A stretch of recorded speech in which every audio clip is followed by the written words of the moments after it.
Hello, I'm Roly. I'm one of the custodians of this wet but beautiful woodland in the heart of Derbyshire. Today is video blog number 47.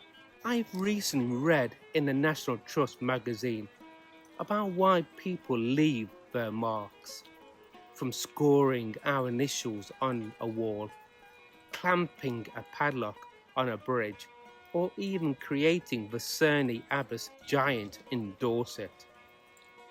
But it goes deeper than that. It becomes a desire to leave a mark as an integral part of being human, to manifest our urge to create. We are not content to simply pass through a place like shadows in the wind. We wish to be remembered, to tether a fragment of our spirit to stone, earth, and sky. Every mark is more than an act of vanity. It is a quiet prayer of remembrance. The initials carved in a bench are not only letters, they are vows, hopes, friendships, sealed in wood. A padlock on a bridge is not only metal, it is the weight of love that longed to endure. And the Cerne Abbas Giant, larger than life, is not only chalk and earth, it is a sacred glyph, a fertility, a mystery, a dialogue between land and people across generations. This urge reaches back to our earliest ancestors. In caves, Neolithic man pressed his hands against rock walls, blowing pigment around the fingers to leave behind a ghostly negative of their own body. Those hands reach across a millennia, whispering, I was here, I belonged to this earth, I wished to be remembered. In open landscapes, the same instinct raised standing stones and circles, vast calendars of sky and stone, built not only for their own time, but as bridges to the future. These were not random works of stone and chalk, but messages to us, the unborn, about community, rhythm, memory, and spirit. Today, we still echo that ancient desire in our churchyards, cemeteries, headstones, which stand like modern standing stones. Each one is a marker of love, grief, and memory, an inscription to ensure that a name is not lost to the winds of time. Some are simple, others elaborate, yet all tributes, acts of remembrance left for the living as much as for the dead. They say this life mattered, this soul is cherished, this person has left a mark that will not be forgotten. In my own way, I feel I am part of this same current.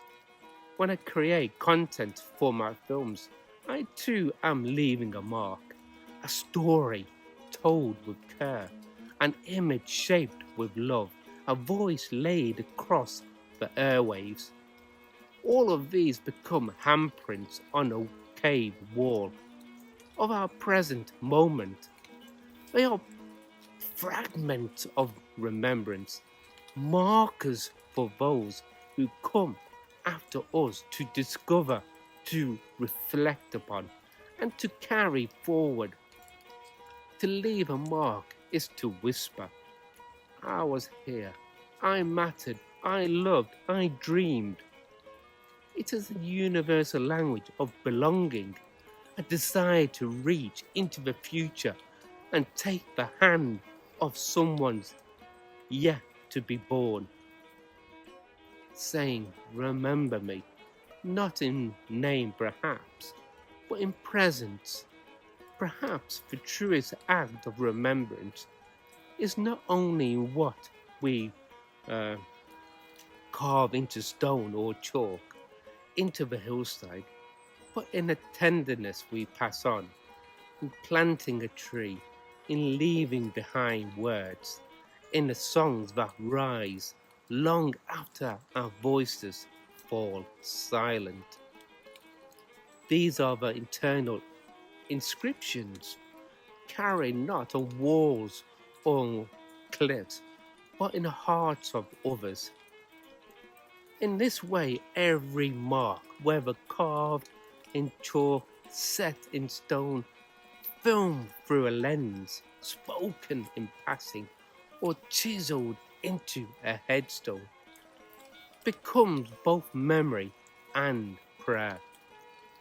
Each one is an offering to time itself, a way of saying I was part of the great story, and I leave this as my echo and meditation on reflection.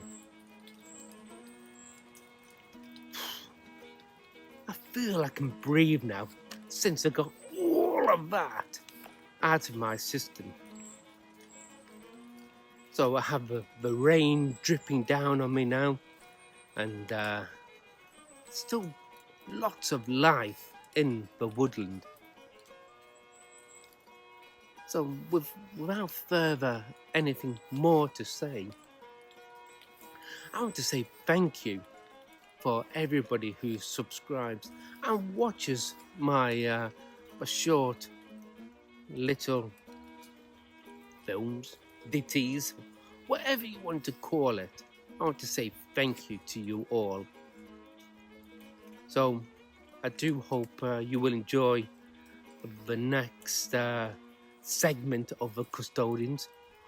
What it's going to be about, who knows? It's just what comes to me in the spare of a moment. So thank you for watching, and I do hope to see you again.